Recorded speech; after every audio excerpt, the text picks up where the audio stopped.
সম্মানিত সুপ্রিয় বন্ধুরা, আসসালামু আলাইকুম।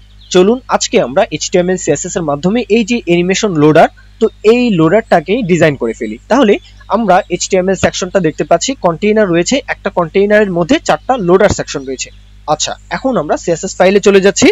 আমরা এখন ডিফল্ট ভাবে যেই আনস্পেক্টেড যে মার্জিন থাকবে, প্যাডিং থাকবে, হ্যাঁ, তো এগুলো চাই না। তাহলে আমাদেরকে কোড বলে দিতে হবে যে মার্জিন থাকো 0, প্যাডিং থাকো 0, এগুলো বলে দিতে হবে। মার্জিন থাকলো 0, ওকে, প্যাডিং 0, ওকে, বক্স সাইজিং বর্ডার বক্স বলে দিব। তাহলে আমরা আনস্পেক্টেড যে মার্জিন প্যাডিং থাকবে সেগুলোকে আমরা নান করে রাখলাম।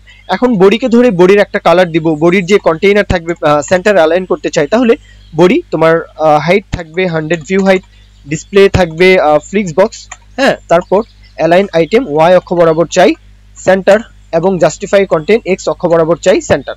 আচ্ছা, এখন ব্যাকগ্রাউন্ড কালারটা যদি চেঞ্জ করে দেই, তাহলে তোমার বিজি কালার চেঞ্জ করে নাও, ডার্কের দিকে রাখবো, যেমন একটু ঘুরিয়ে দিচ্ছি, ওকে, এই কালারটাই থাকুক। এখন আমরা লোডার সেকশনকে ধরে কাজ করব। তাহলে আমরা লোডার সেকশনকে ধরে ফেলি, এই সেকশনকে ধরলাম। এখন চাই এটার যে উইডথ থাকবে, হাইট থাকবে, আমরা উইডথটা বলে দিলাম 70 পিক্সেল, হাইট বলে দিলাম, হ্যাঁ, 70 পিক্সেল, ওকে। এখন যদি ব্যাকগ্রাউন্ড কালারটা দেই, ব্যাকগ্রাউন্ড যে কোনো একটা কালার এখানে উল্লেখ করি, এই কালারটাই থাকবে, একটু ঘুরিয়ে দেই, হ্যাঁ, একটু বলবো লাইট কালার রাখি, এরকমটা থাকবে, কালারটা কিন্তু চলে আসলো।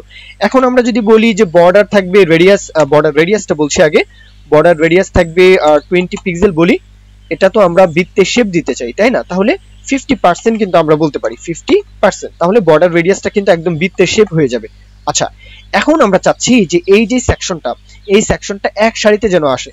তাহলে আমরা একটা কন্টেইনার নিয়েছিলাম, তাহলে কন্টেইনারকে ধরি, তার বলি যে তোমার ডিসপ্লে থাকবে ফ্লিক্স বক্স, ওকে, অ্যালাইন আইটেমস হও সেন্টার, আচ্ছা, জাস্টিফাই কন্টেন্ট হও স্পেস বিটুইন, সেই সাথে এটার গ্যাপটা যদি বলে দেই, গ্যাপ থাকবে সবগুলোর মাঝে 20 পিক্সেল।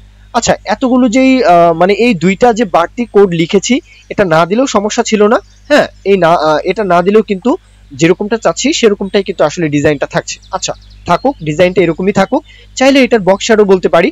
তাহলে আমরা যদি এটার বলে দেই যে তোমার বক্স শ্যাডো থাকো, আমরা ব্লার ইফেক্টটা চাই শুধু, তাহলে বক্স শ্যাডো 0 পিক্সেল, 0 পিক্সেল, হ্যাঁ, ব্লার ইফেক্ট দেওয়ার জন্য 20 পিক্সেল বললাম, যে কোনো একটা কালার কোড এখানে লিখি, তারপর জাস্ট এখানে আমরা কালারটা জাস্ট এখানে ঘুরিয়ে দিব, এই তো।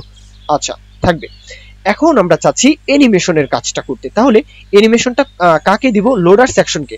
তাহলে অ্যানিমেশন এখানে উল্লেখ করি যে অ্যানিমেশনের নামটা দিতে হবে। তাহলে এটা যেহেতু লোডিং হবে, তাহলে লোডিং এভাবেই দিচ্ছি, লোডিং। কত সেকেন্ড ডিউরেশন চাচ্ছি? 2 সেকেন্ড ডিউরেশন। এটা কিভাবে থাকবে? ইজ, কতক্ষণ চলবে? ইনফিনিট। এখন আমরা অ্যানিমেশনের কাজটা কি ফ্রেম দিয়ে ধরতে হবে, তাই না?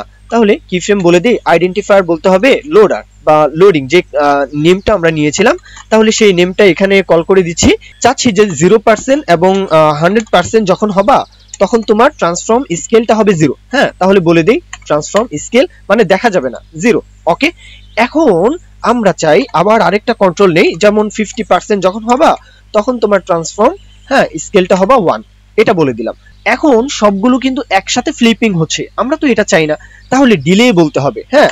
আমরা যদি এখানে বলে দিতাম, হ্যাঁ, যে লোডার তোমার মধ্যে যে চাইল্ড নাম্বার 1, চাইল্ড নাম্বার 2, এভাবে যদি বলতে পারতাম, হ্যাঁ, যে তোমার অ্যানিমেশন ডিলে থাকবে, যেমন আমরা এখানে বলি যে NTH, এটা দিয়ে বলতে হবে NTH-child 1, ওকে, এভাবে বলতে হবে। আমরা চাই যে এই যে 1, এটার অ্যানিমেশন ডিলে থাকবে, হ্যাঁ, অ্যানিমেশন ডিলে, এই যে প্রপার্টিটা, এটা আমরা বলবো -0.6 বলি, 0.6 সেকেন্ড, ওকে, এটা আমরা বলে দিলাম। তাহলে এক নাম্বার যেটা, সে কিন্তু 0.6 সেকেন্ড ডিলেতে কিন্তু সে শুরু হচ্ছে, ওকে। তাহলে এখন যদি আমরা দ্বিতীয়টাকে বলি যে চাইল্ড নাম্বার 2, তুমি ডিলে থাকো 0.4 সেকেন্ড, হ্যাঁ, তাহলে সেও কিন্তু আমরা যেরকমটা চাচ্ছিলাম, জাস্ট -0.2 সেকেন্ড কিন্তু এটার মধ্যে ডিলে রয়েছে। আচ্ছা, এখন আমরা 3 নাম্বারটাকেও কিন্তু সেম ভাবে একটু ডিলে দিয়ে রাখবো। এটা যদি 4 হয়, উপরেরটা 6 হয়, তাহলে 3 নাম্বারটাকে বলতে পারি 2, ওকে।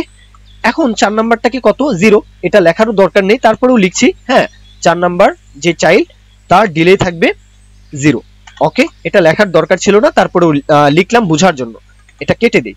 এখন আমরা যে ডিজাইনটা চাচ্ছি, সেই ডিজাইনটা কিন্তু কমপ্লিট। তো আশা করব এই যে ক্লাসটা, এই ক্লাসের যে অ্যানিমেশনের যে বিষয়টা ছিল, এটা আপনারা বুঝতে পেরেছেন। যদি ভালো লাগে লাইক, কমেন্ট, শেয়ার করতে ভুলবেন না, সাবস্ক্রাইব করে রাখতে ভুলবেন না। পরবর্তী ভিডিও দেখার আমন্ত্রণ। সকলেই ভালো থাকবেন, আল্লাহ হাফেজ, আসসালামু আলাইকুম।